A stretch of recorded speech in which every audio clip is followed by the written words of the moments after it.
the Hawaiian hoary bat, or ope'ape'a, was, I think most of the research that had been done on them previously was mostly on the Big Island, and I think on Maui, and I think there was a lot of sightings from Kauai, but there weren't very many sightings from Oahu.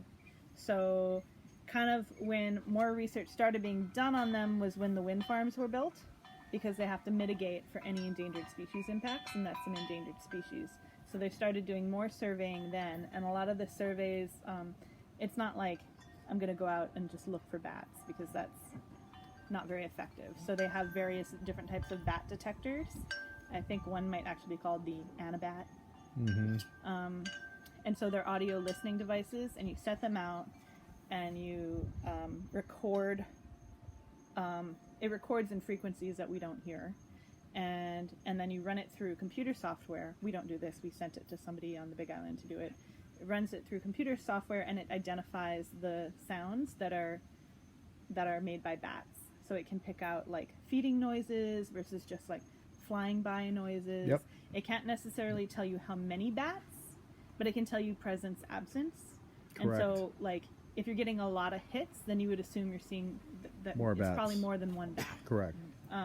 So there's Gotcha. that, and then they, in the course of those surveys, they actually found they were detecting bats more consistently On Oahu? on Oahu than anyone had ever realized. Who was doing the data collection? Well, I think some of it was paid for by the various wind farm companies, but I'm not sure who. I don't remember. I don't know who actually did that where research. Where were they? That's at Kahuku and Kauailoa. One, I believe, is on KS land or adjacent. So let me ask you this. But there's more.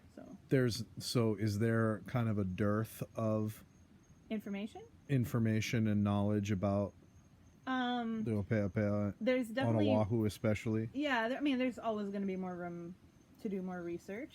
Of course, yeah. But so we started doing surveys for bats because of potential impact. If it's on military land, then the military has to consult with Fish and Wildlife on impacts from training to bats. So we started doing some surveys, and we worked with somebody from USGS on that, and I think we used their detectors, and they're running the data. So they're doing the analysis. We don't have that software. And seeing kind of where the detections are. So, they're seeing, more or less they're not common, but they are around. They tend to like open areas, that they can feed over. So I don't know in part if they're just harder to detect in forested areas, but they like a big open field or a marsh or something. What do they eat? They're insectivorous. They're not colony forming.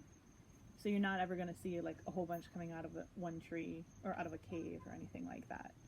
And then they roost, and then there's a bat pupping season. So because bats have been seen on,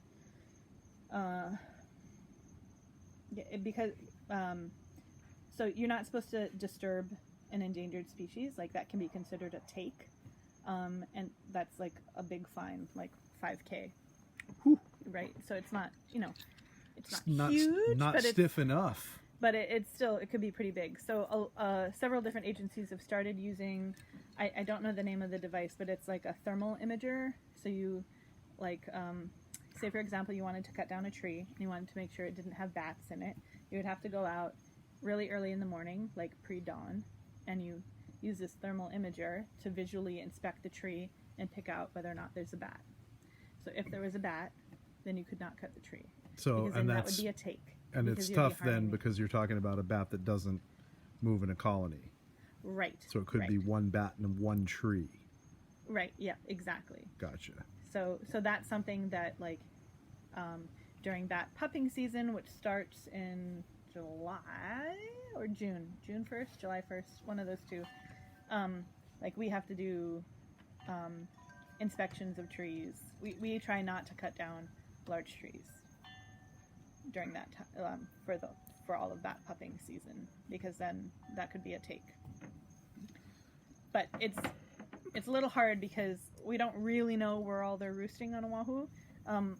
Apparently one consistent place to see them, although I haven't seen them there, is ope'ape'a, at the end of Pupukea Road. One of my coworkers has seen them a few times up there. They tend to like that area for whatever reason, and it's a little bit easier to see. Lights up there, or no lights, or? No, I don't think it's a light thing. It's a pretty dark area. Yeah, so there are more bats on Oahu than we knew about.